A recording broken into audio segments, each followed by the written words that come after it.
Yo, this is Rampant Killer already, the DJ. Nakunanyike ewa mwana mulenzi amanyiddwa nga Young Mulo ne family ye oluvannyuma lwa muzeeyi okubanga ate afa kitalo nnyo kitalo ddala bangi bavuddeyo okubanga ate bamukungubagirako ku mikutu migattabantu omuli ne president w'ekibiina kya National Unity Platform Robert Kyagulanyi Ssentamu. Songa ate ye Sheikh Siliman Kasule Ndirangwa omubiri gwe guziikiddwa oba guteekeddwa mu nju ye ey'oluberera olunaku olwaleero wali eri mu district ey'Erwengo. Yes, ono yaliko Supreme Mufti w'Ekibuli era nga aweerezza obusiraamu okumala ebbanga eriwerako ddala.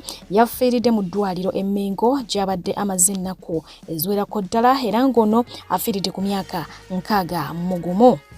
Songa ate ne mutabani w'omukyala Lira Kachapizo eyafiira mu ggwanga erya Kata omubiri gwe gwaziikiddwa olunaku olw'eggulo e Busoga. Yes, mu kitundu ekimanyiddwa nga Namayirwa. Wabula ng'ono yavuddeyo n'agenda maaso okubanga ate asiima buli kinoomu yasobodde okubanga amubeererawo mu kaseera akazigizigi.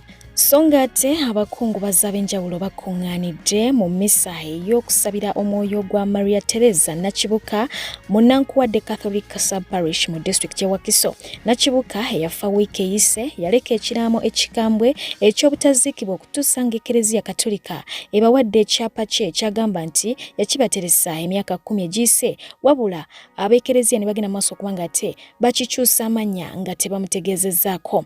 Bino wadde byonna bigenze maaso okukolebwa, Ekereziya ekalambidde ng'egamba nti ettaka omugenzi yali bawa era ng'ekyapa kino kyakwasiddwa Brigadier General Moses Luchamzi owa State House Land Protection Unit eyasuubizza okukola ekisoboka okunoonyereza ku nsonga eno.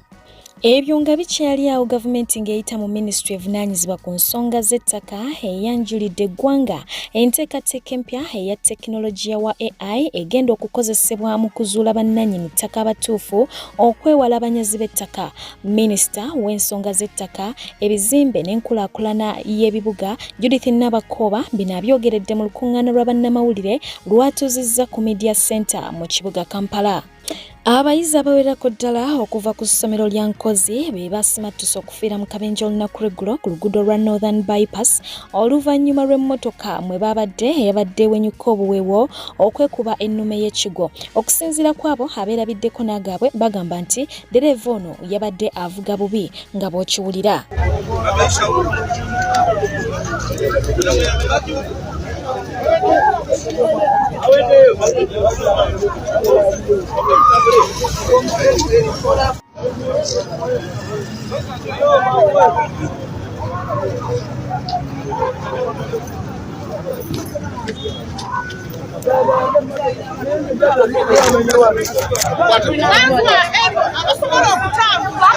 Basobola okutambula. Sobola kibi nnyo.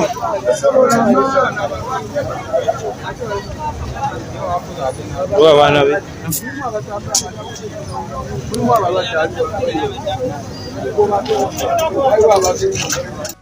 Ogwo nga guli gutyo ye Ssenkulu wa Kampala Hajati Sharifa Buzeki ngali wamu ne Minisita wa Kampala Hajati Misa Kabanda batongoze enteekateeka y'okukola oluguudo lwa Katalemwa mu ggombolola ya Kawempe. Kilomita z'oluguudo eziwerako ddala 19 n'obutundutundu 85 z'ez'okuba nga zikolebwako mu Kampala wansi w'ekitongole kya Greater Kampala Metropolitan Area Urban Development Program evujjirirwa Banka y'ensi yonna.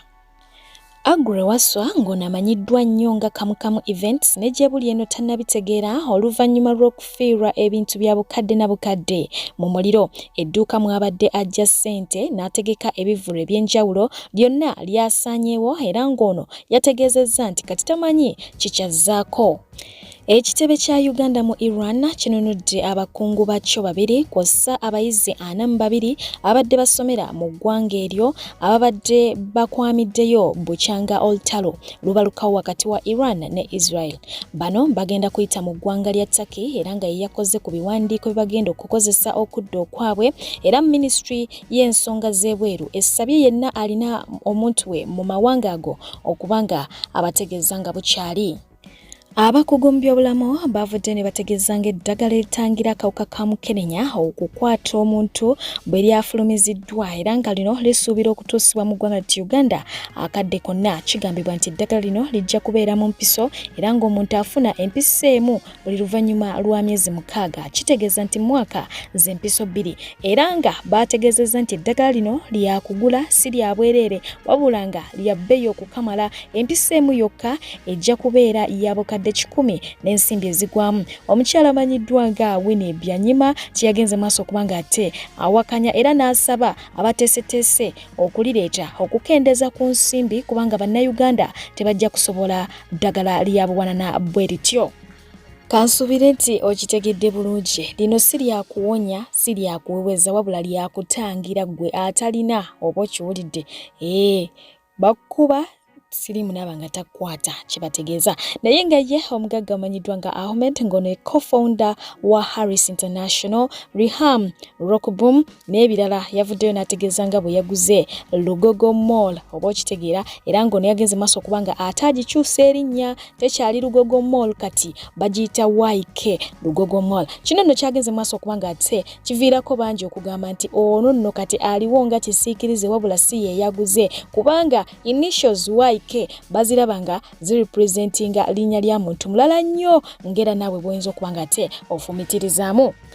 Ate ye yali omukozi ku TV amanyiddwa nga Simon Muyangaltaya wabula ngo naye yadda mu byobufuzi era nga jjujjuzaawo yali yaketaba mu kibiina kya NRM oba yali yakakyeyungako. Yavuddeyo n'agenda maaso okuba nga ate alaga ennyiike n'ennaku gy'alina ku mutima olwa ab'oludda oluvuganya gavumenti okuva mu kibiina kya National Unity Platform. Bagamba nti bamumazeeko kye bayita emirembe era nga yagenze maaso okuba nga abayita basiru fools and dump okitegeera bantu basiru bawumba tutu abayinza okera ku makya ne banyiiga mbu olw'okuba yajoyininze NRM. Agamba nti we mubanga mwe mulonda temumulonda. Ye agamba yatuula bulungi nnyo ne yekkaanya n'asalawo kubanga ate agenda mu NRM. Ayina ensonga ze lwaki yagenda mu NRM. Julius Buwembo, a newly appointed National Unity Platform mobilizer mu Entebbe, agenze maaso okuba nga ate ategeeza nga obulamu bwe we buli mu matiga. Agamba nti agobererwa abantu abali mu ngoye ez'amagye buli wadda era nga kino kimuviiriddeko okuba nga ate asula mu nju ez'enjawulo okugezaako okuba nga akuuma obulamu bwe. Agamba waba alina omusango gwe yakola poliisi mukwate bamutwale mu kkooti dano okubanga ate bamuteeka mu bunkenke kubanga abasajja agamba bamwesibyeko talina musango gwonna ye bw'aba atunuddemu naye ali ku mbeera yakutya. So nga ate n'omukramanyiddwa nga Dr. Bitone ngono naye muyimbi ate yayingira ebyobufuzi era ng'omwaka oguwedde yesimbawo eyo mu Makindye West wabula ng'ebintu tebyatambula bulungi akaluna tasobola kubanga ate akafuna. Kigambibwa nti ono yabuziddwawo. Abakyala 3 nga bano bali wansi wa umbrella body gye bayita Sisterhood Shane bagenze maaso okuba nga tebakwatibwa olunaku olw'eggulo oluvannyuma lw'okuvaayo ne beekalakasa nga balaga obutali bumativu obw'okukwatibwa kw'Abannayuganda naddala abakozesa omutimbagano okulwanira enkyukakyuka. Bagamba nti omukramanyiddwa nga General Muhoozi Kainerugaba akola ekintu kye kimu n'akozesa omutimbagano gwe okulinnyira eddembe ly'abalala naye ate takwatibwangako wadde okusimbibwako mu kaguli so nga ate abalala bakwatibwa enkya n'eggulo. Bano gye byagweredde nga bakwatiddwa ne batwalibwa ku poliisi ewandegeya. So nga ate bo ab'ebyokwerinda basazeeko okuliraana ekibiina kya National Unity Platform offices zaabwe oba headquarters zaabwe we zisangibwa. Omukyala omu eyabadde ayambadde overall ey'ekibiina kino ne bagenda maaso okuba nga ate baagala okumwambula era waliwo ne yaggyeyo akambe ng'agezaako okuba nga ate asalako ebimu ku bitundu ebiri ku lugoye luno wabula ngono yataasiddwa Haji eyavuddeyo okuba nga atagezaako okwogera nabo. Musama kaita bakuyawo fujo. Musama yabagani ula musama abatano kiti. Ababuze ke kifo kyange mugani so kuwanga mala. Tuge musilamu. Musilamu huyu. Ora musilamu yabagani. Namubuze kwa ekiriko kyake. Musilamu yabagani. Alaba.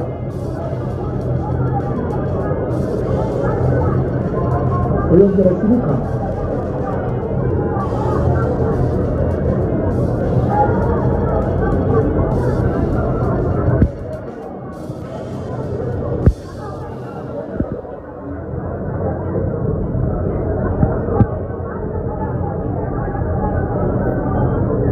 Come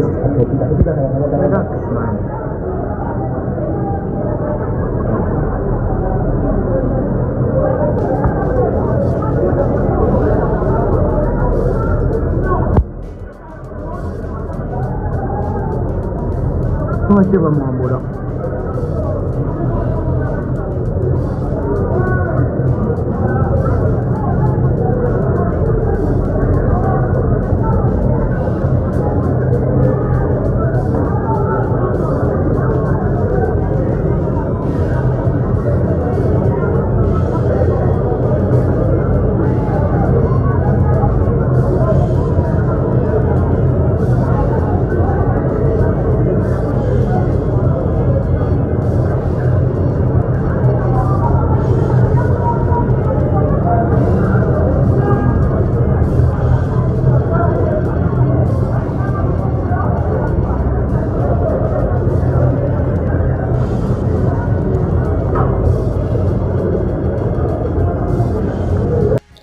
Obululu bw'abavubuka yes mu bitundu ebyenjawulo mu byalo ebyenjawulo nabo batusaako wabula nga okusinza ku byavudde mu kulonda results ziraga nti NRM ereebukanya oba okiwulidde yes era nga batulaga nti balina 73.3% ate nga abaddirira ba NUP with 19%. Awo ne kulyoka kuddako abalala so nga atabamu bali mu kwebuuza nti ye banange mu ggwanga tulina ebibiina bibiri byokka balanga tetubalaba cause ku polling stations ez'enjawulo abalala tebabaddengawo kukiikirirwa nti obono wa DPO obono wa BPF obono waki oba simanya PFF biri awo ebibiina biyitirivu kati mukwano nga balabako NUP nachi na NRM ate nga twalabye obutambi bungi nnyo nga bantu ab'enjawulo balonzinga NUP naye ng'okusinziira ku mawulire ge nnina wano agaafulumiziddwa gugalaga nti NRM yereebukanye era ng'omukyala amanyiddwa nga Honorable Fiona Nyamutoro yavuddeyo n'agenda maaso okuba nga ate ajaganya olwa results ezo ze yalabye ezaakubiddwa mu mawulire n'akakasa nti akalu bajja kuba nga ate bakawangula singa embeera etambula bwetyo ya babakoberanga oli mugobe bamukoberanga oli mugobe bamukoberanga oli mugobe bamukoberanga oli mugobe bamukoberanga oli mugobe agwire chamagalama bengas bengas bengas bengas bengas commissioner Molondanga Serani owe commissioner nakujebaleko Peter Chris kakati ebyo kati beetagisa kyogenda okunkolera bonna obafunye akadde oba enkya oba ku weekend nemasaba ontegeezeeko ng'ojja so nemba nga nsooka organizinga wakasente ko jangu tulabe tujja bimala ebyo tebikweraliikiriza jangu tulabe naye ojja ne kalusiti wa photocopy baki ojje weeraliikirira abo baana bava busoge eyo ng'era bw'obawulire naye nga ekyabadde Entebbe bo abatuuze b'Entebbe bagenze maaso okuba nga ate beekubira omulango oluvannyuma lw'amagye okusalako akalu k'abavubuka ne bagenda maaso okuba nga ate babalemesa bo nga bo aba opposition mainly NUP okuba nga ate beetaba mu kulonda babalemesezza okugenda bebalondera wabula ate kye baakoze kye ky'okuleeta abaana ab'amasomero ne bagenda maaso okuba nga ate bayiwa mu kalulu kano nga ndoza ne bagenda okulonda tebabimanyi naye nga bo babalese so nga ate mu district ye Jinja still wabaddeyo tear gas era nga abaana b'essomero lya Main Street Primary School bakubiddwa tear gas mu kalulu kano ole family balaba mulaba abaana be balondesezza abaana basomero baana baabo tekuli yadaweza emyaka 10 n'emeka baabo ba Trinity High School ubalaba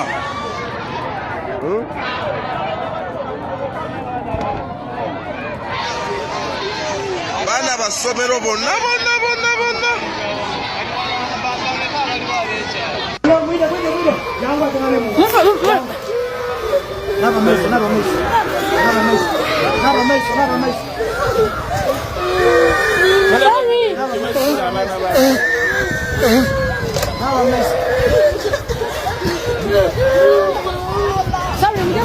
basa mtemulekera okaba. Abache balikola abaana b'essomero ddala. Abaana abato bano. Tunulira abaana. Boyki, buzibu ki? Okabira ki muntu? Sorry. Abache bakoze essomero.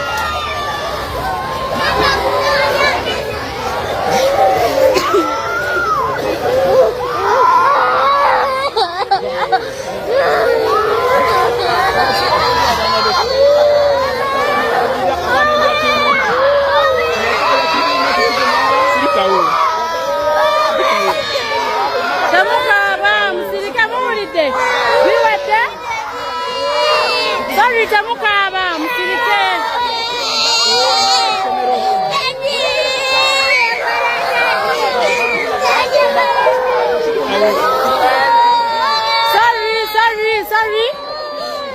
Sorry, msalira mulire. Bambi tamukaba, Sirika otokaba, sirika o. Sorry. Kale msirike. Msirike mulekera okaba.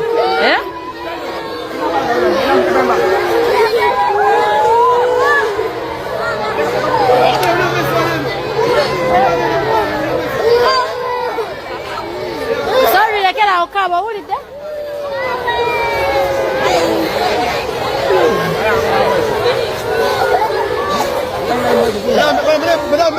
Sorry mama, tokaba. Tamukaba mulide. Musirike. Sorry bambi. Sorry. Ata class kache juda tiagas. Chobola chibaina okubeera ebweru. Kati ali wabweru kusimu. Wayingira munda. Munda mwali wayingira. Asitayingira munda abana bajana kuzirikako. Bapulime masaba ko bareka wabweru bafumo. Kichidala kye bakulu. Mulinda ko bayingiza munda. Kichidala kye bakoze abaana b'essomero bizaje. Echi bakubiza tiagas bakuba mu baana nga atwaku nga abantu bo bene babe baframe wabweru. Really?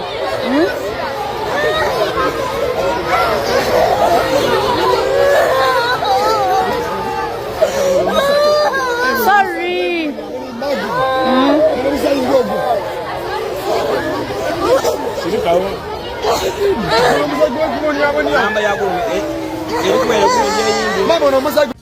Ate nga ye omukyala amanyiddwa nga Madina Nantanda ngono aspirant okuva e Buyikwe ayagala kwesimbawo mu kifo kya Woman MP Buyikwe District. Ennaku n'ennyike yamubuutikidde era bw'atyo n'ayitamu amaziga oluvannyuma lw'obutalaba linnya lye ku foomu za NRM ng'agamba nti waliwo omuntu oba oliawo amulima empinda amabega. Wabi ebyo. Amulemesa okubaga ate yeesimbawo mu kalulu kano. Bwati awunzise nga akoola chairman w'ekibiina omukulu Kaguta Museveni okwanga ate ajja ayingire mu nsonga ze ate nga ye omukyala amanyiddwa nga Stella Nyanzi yavudde n'agenda maaso okubanga ate alamusa ku mulekwa Shamimu Malende n'agamba nti ye bannanga ali atya anaasobola okunoonya akalulu kubanga mulwadde oba okiwulidde naye nga ye omukulu amanyiddwa nga Mark okuva ku Bukedde TV yavuddeyo okubanga ate adifendinga omukulu amanyiddwa nga Honorable Geoffrey Lutaya ku ebyo ebyayogerwa omukulu amanyiddwa nga Fred Kajubirumbuye nga bwe nabikutuusako nga Lumbuye agamba nti omukulu Geoffrey Lutaya ali mu lulime ne mu luzise akolagana ne Speaker wa Parliament nti era abaana be balabirwa Speaker wa Parliament. Omukulu ono yageze maaso okubanga agamba nti ekyo mulimba omukulu Lutaya yajja mu kalulu oba yajja mu byobufuzi mwaka gwa 2021 abaana be batandika ensonga z'okubanga bagenda okusomera emitala w'amayanja mwaka gwa 2016 nga tanaba nakulowooza kuyingira mu byabufuzi kati awo among aba yatandika dde okusomesa abaana ba Lutaya emitala w'amayanja. Omukulu amanyiddwa nga Womal Magala era bw'ati agenze maaso okubanga alekulira mu kifo ky'okuvuganya ku bwa meya wa Kawempe. Ono asuubira okuvuganya ku kifo ekirala ekitonotono kimusobozese okubanga ate akola bulungi emirimu gye. Guno si gwe mulundi ogusookedde ddala omukulu ono okubanga ate atemera munna NUP munne oluki oluwenda n'ava mu kimulwokaano n'agamba nti owayi nze lwesi ngivuddemu kandeke munnanga avuganye oba okitegeera twamulaba wali eri mu kalulu ka Kawempe North yalimu mu bakola debate wabula ate yasalawo kubanga ate anoonyeza ku mukulu amanyiddwa nga Elias Nalukola Luyimbazi akalulu ate banne abalala bwe bali mu debate kye bataasobola kukola wabula ng'ate bo baalufula bufuzi lutalo.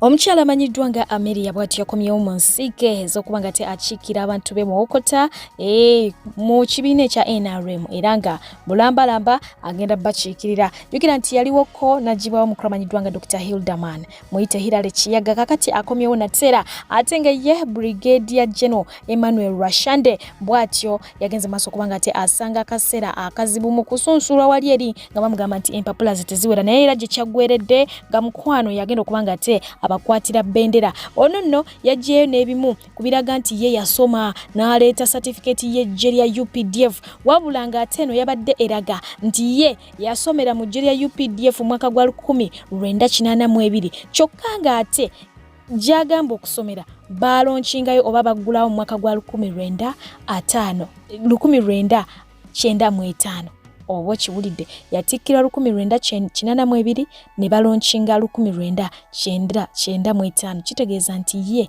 yatikkirwa essomero terinatandikibwawo kakati yembeera eri eyo. Muna Uganda otambudde n'obwoya ne bukugwa ku ntumbwe toddamu kwetawanya anti Molden International Labour Consultants ye kampani yakakasibwa gavumenti okutwala bannayuganda emitala w'amayanja mu nsi nga Kuwait, Qatar, UAE, Jordan wamu ne Saudi Arabia. Beetaaga ba cleaners, drivers, waiters and waitresses, baristas, car washers, tailors, constructors, security guards, chefs, hairdressers, abapedicure ne manicure, housekeepers ate nga n'abakola ku bisaawe b'ennyonyi tebabeerabidde anti eno ye home of opportunities. Okumanya ebisingawo basange ku offices zaabwe ezisangibwa e Namuŋŋoona Nakibinge Road mu Lubaga Division oba bakubire ku namba zaabwe ez'essimu 074 73 88 21 oba 0787 75 23 29 oba baweereze ka message ku WhatsApp 077 04 21 eyo ye Molden International Labour Consultants ensibuko y'emikisa.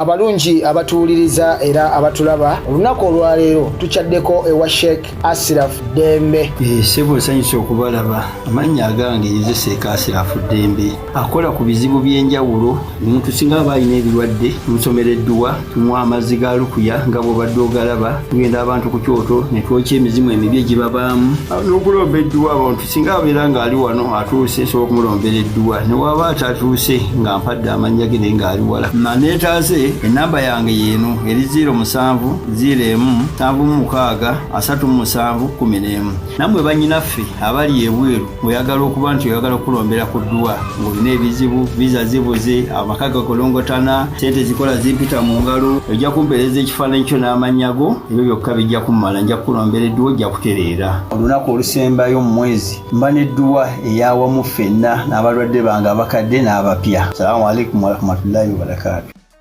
Omukyala amanyiddwa nga Betty Nambozi Bakireke abamu ku bawagizi b'ekibiina kya National Unity Platform tebamuli bulungi era ng'omukulu amanyiddwa nga Omar Kiseka y'omu kwabo abakulembedde ekikwekweto ky'okulaba nti Nambozi tadda mu Parliament kukiikira abantu b'emukono nti aludde mu buyinza. Kinajjukira nti ono yajja mu mwaka gwa 2010 bw'ati bwe yayingira ebyobufuzi naye nga yavuddeyo n'agenda maaso okuba nga ate abanukula n'ategeeza nti y'okubeera mu Parliament taliyo mu nsobi aliyo nakigendererwa era nga struggle mwetagira ddala kubanga alina okubanga ate alwanyisa obwa dictator obugenze maaso okubanga bwebigika mu byobufuzi by'eggwanga littu Uganda. Nambozi yafunye sayizi ye alizoninga muyivu ate mutuufu abaddewo. Bannange ndi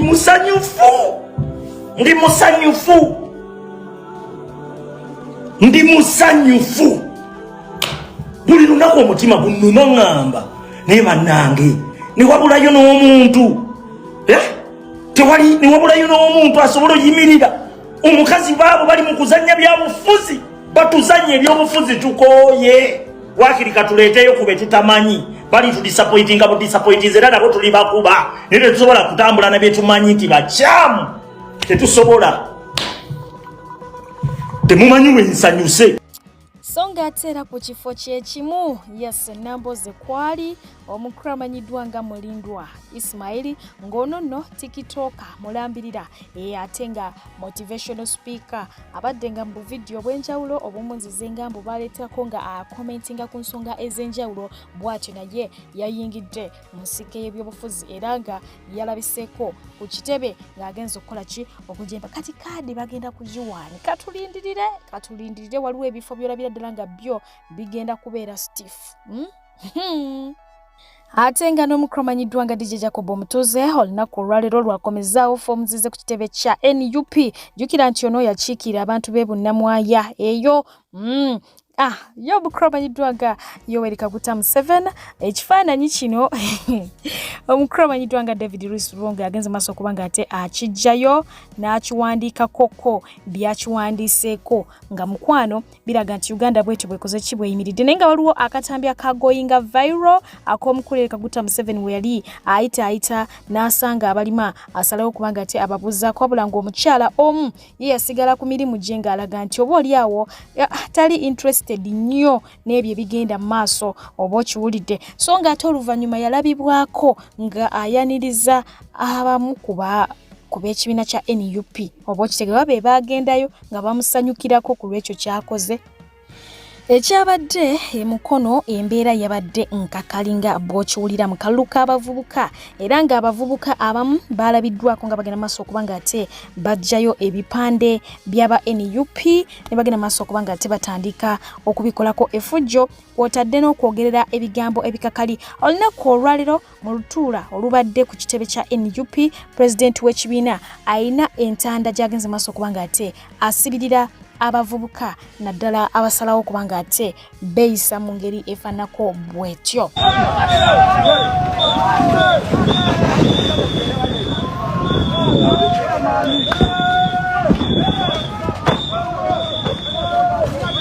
Nupu wagikoye Nupu tugikoye ku Ntebe Road nabagambye bya ddala nabagambye order from above order from above order from above tukoye Nupu tukoye Kamula yabasudde abaana mubasule emyala basana myala abo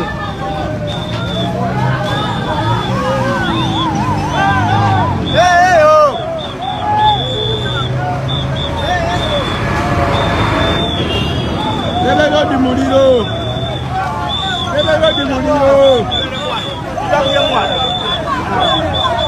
muliro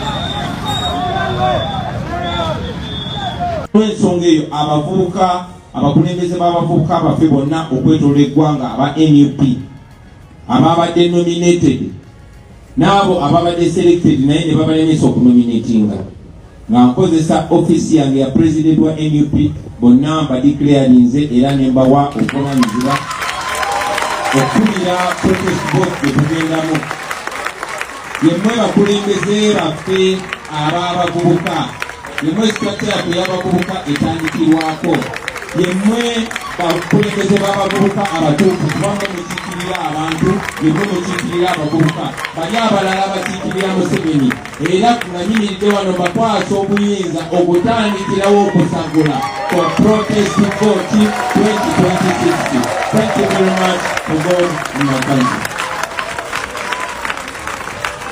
Nika tugolidde to youth ki akolagana n'obusajja Rugo kirabawa obiredda waki Golidde to youth mwatokolagana n'obusajja omukwano mwagojjewa munyumya mbozi ki era bwe mabuze papima era kulasi nawe kujja kuwanika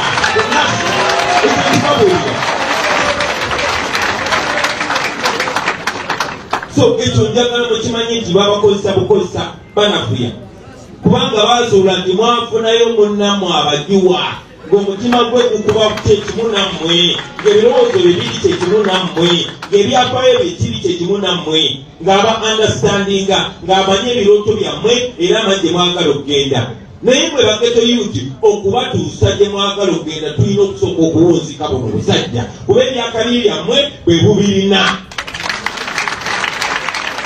kati basalamu magezi gonna okulaba ng'olutambi olwo lukyuka ate nga terugenda kukyuka tugenda kuwunzika nammwe bafala be baguze nammwe tujja bawunzika nabo abaganda bagamba enswera ensiru egoberera omulambo paka magombe ye mwaba takiraba tunulira embeera gy'olimu tulina kubeera bwotyo oli talented wali bokisa wakabi lwaki toli ku international level lwaki togenda mu olympics lwaki bakasimu omako baalinga bakabi lwaki bamutebeta baalinga bakabi bano be boononye sisitimu yonna ekkumidde mu mbeera eyo kati ate bagala kozesa ggwe okukakanya abo abagezaako okulwanirira ngenda kubanga ate mpunzika ne mwana mulenzi amanyiddwa nga Sadamani Makebe yeso nabadde nga ayogera ku nkyukakyuka era nga badde asinzira mitala wa mayanja mu UAE kibuga Dubai era nga bangi badde nga bamugamba obuyasamanyi lwaki tojja ku ground nga bambagamba walitukira ku airport alikwatibwa bukwati olwebyo byazaayogera oba okitegera bangi abali mu tuluba lye ba Uptop Boss Bala Haflandan ba Umal Kiseka bangi nga babaga nti bwatukira ku airport bajja mukwata kakati Sadamani yasazeewo kubanga ate ajja yagambye azze kuteeka mu nkola ebyo byabadde ayogerako tajja kukoma mu kkola kye mu kwogera ono yasanyusizza abamu era n'aba inspiring ne baga nti omusajja abadde abyogera wanazze biteeka mu nkola so nga ate abandi yabanyiizizza era nga bo baalirabye nga jjogo nga bagamba nti kati n'ono naye azzembwa azze kufuga yasazeewo kugenda eri bwejo omukulu ono ali wa Medad Segone ali mu south ono yasazeewo kugenda mu west bw'okitegeera side zeeyo kakati era kubanga nkutuusako abantu ab'enjawulo abavuddeyo kugamba nti okwendowooza zaabwe agamba nti yanonye eki n'abagamba nti wamma waliyo senojja oba okiwuli ate nga ye omukulu amanyiddwa nga Uptop Boss yagenze mu maaso okubanga ate amusemba ku kino kye yakoze mbadde pije okuweereza nzikiriza nkuteere wano saakubuzizaako mutandikwa naye kansubire nti oli bulungi omulungi wonna w'osinzidde okubanga ate otumbudde Mungu akunjagalire ate era akunkumire mbeera bulungi weeraba Sadamani Makebe sebo Sadati Kiyingi bw'obaddeyo ne ka gurupu ko ne mutuula ne mulabira ddala nga NUP oba People Power bwe mutuula bakama tumutwitya ddala mbuzi bannayuganda abavubuka bafoot soja kino nkibagamba yenna anaagoberera ekisajja ekyo oba ekivubuka ekyo n'okola byagenda okugamba wallahi weenenyanga wekka naye mutwaleemu amagezi ddala struggle mugifudde nti yakuzannyirako buzanyizi simanyi kumanya ni yaguddewo geti ya ku kitebe oyo kukimayo mpapula kabambaga ffe tubeere nga tuli kisekererwa bonna bwe tuyitanga tusekererwa busekererwa era eno projekiti yo n'omwami ogenda kulaba nga kagurupu ke ku intaneti kamuprotectinga nnyo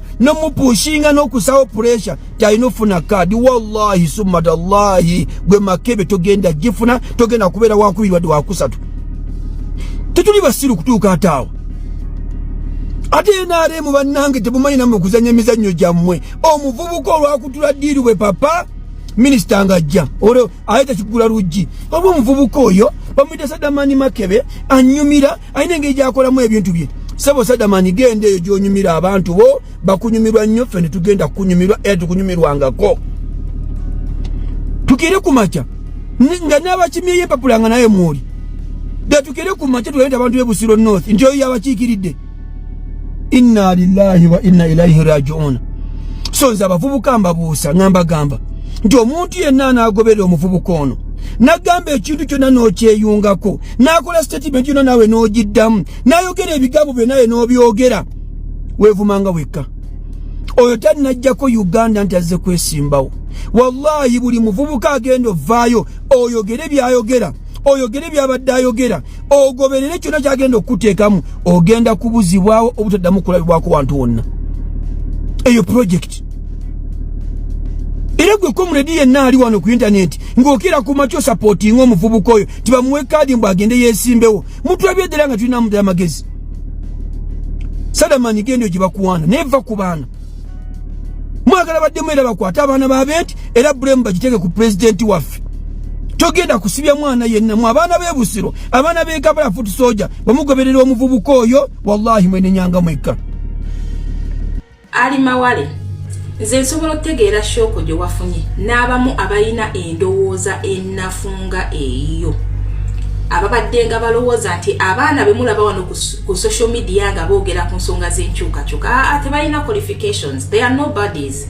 nga mbadde mu byogera era mwewuunyiza nnyo nga gwe mulaba ng'omulaasi y'omu kubazizzaayo empapula ze form of interest ku kifo kya Busiro North nga ye Sadamani Makebe ono bw'olaba wano omulaba ono entegeera naawe eyawukana ono Sadamani Makebe engeri gy'alowoozaamu bagyalabamu luno olutalo lw'okuggyako Museveni alulabira mu formula ya revolution igweyiyo ali mawale ogira obwongo bwo bufunda bwafundira ku kibiina kyova olaba nti ne chapters just chapter eya diaspora mwasuula chapter ya South Africa kubanga obwongo bwammwe bunafu nnyo bukoma ku kibiina mmwe mwalowooza nti eno revolution it revolves around NUP party nate nyongero kikujjukiza nti without his excellence Robert Kyagulanyi Ssentamu there will never be NUP singa abataliwo NUP eriwo lwa his excellence Robert Kyagulanyi Ssentamu nebo kyanaabanga takyaliwo trust me teribeerawo naye ate people power egenda kubeerawo forever and ever kyovolaba omukulembeze gwe tugoberera gwe gwogamba gwogoberera ayimirira nnyo ku nsonga ya people power kuba akimanyi amaanyi gali mu bantu tegali mu kibiina kati gwe bwoddeeyo mu bwongo bw'obunafu obufunda olwokuba muli bisajja bikulu mukuze entegeera yammwe tekyasobola kubizoninga nga bw'olaba Sadamani Makebe ng'ayina enviiri ezimuwanvuye ng'ebigambo ebimuvaamu bikonnekitinga n'omuna Uganda ali ku ground n'ali abroad olabira ddala nga kikulumya obwongo I dare you on pay of video ya cabinet ebaddeko ba MP bakansalazi bonna biki eyayogedde message ekonnekitinga n'abantu okulekeyo ono gayi gwonyoma ono Sadamani Makebe yekka ye yayogedde message ekonnekitinga ne bana Uganda era message ye teyina njawulo n'ey'omukulembeze wa His Excellency Robert Kyagulanyi Ssentamu awe kugambira nti ono Sadamani Makebe n'omukulembeze waffe bamanyi revolution gye tugenda bamanyi Museveni gwe tulwanyisa era bo bategeera revolution kyovolaba omukulembeze yagamba nti never be loyal to any political party any individual naye kennyini golowooza yali mulalu nga tategeera Kyagulanyi yabyogera lwaki nolaba ebisajja ebikulu nga bino bw'oba oyina empapula ng'oziina nga weesiga nti n'oziina lwaki nawe tozitwalayo mu kifo ky'otandika propaganda mbwera NUP mwegendereze mukole ki nti era wemunaawa omuvubuka ono tosobola kufuna kaadi oyogera ngaani nga ne just chapter obuchapter yakulema okubeera nti nno eyimirirawo chapter yagwa e South Africa buli kimu kyavaawo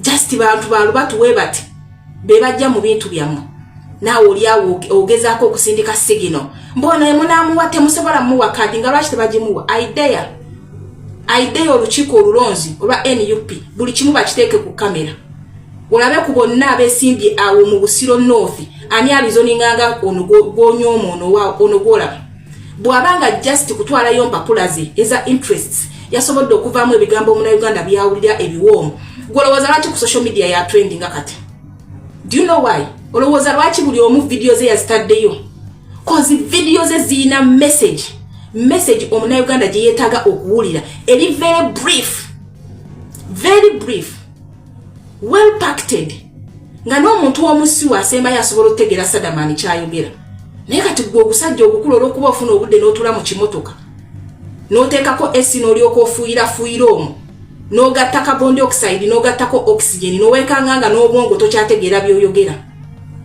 muli awo muli biased ku baana abato muli bisajja bikulu mukuze naye temukkiriza gw'otuuka okugamba mbu tasaanidde Kyagulanyi we yali atandika okubeera okufuna interest z'ebyokujja mu politics wa Uganda yatandika atya was he different from Sadamani Makebe oba gwe abadde oyagala ajje nga yambadde obusuti no yabagambye nti no he's not one of you avuddemu feenu abantu ba bulijjo oba towamutegedde oluzungu oba gasiruwate nga towamutegedde ddayo owulize vidiyo ze muleme kwesiruwaza kutandika propaganda wammwe mwali temukisuubira hamunnaye abayaaye babeera kuno oyo Saddam talina kyali but the guy proved you wrong yabakakkanyiza mwenna mwatandise okukakana entegetege mumulowooza mulaba abantu nga balekana wano ku social media amunnaye tebalina kye bali tebalina eneka qualification tasobola kuyimirira ku kifo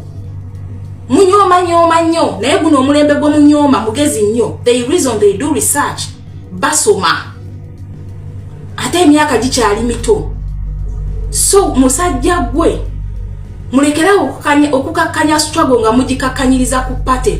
This revolution doesn't revolve around NUP party, no.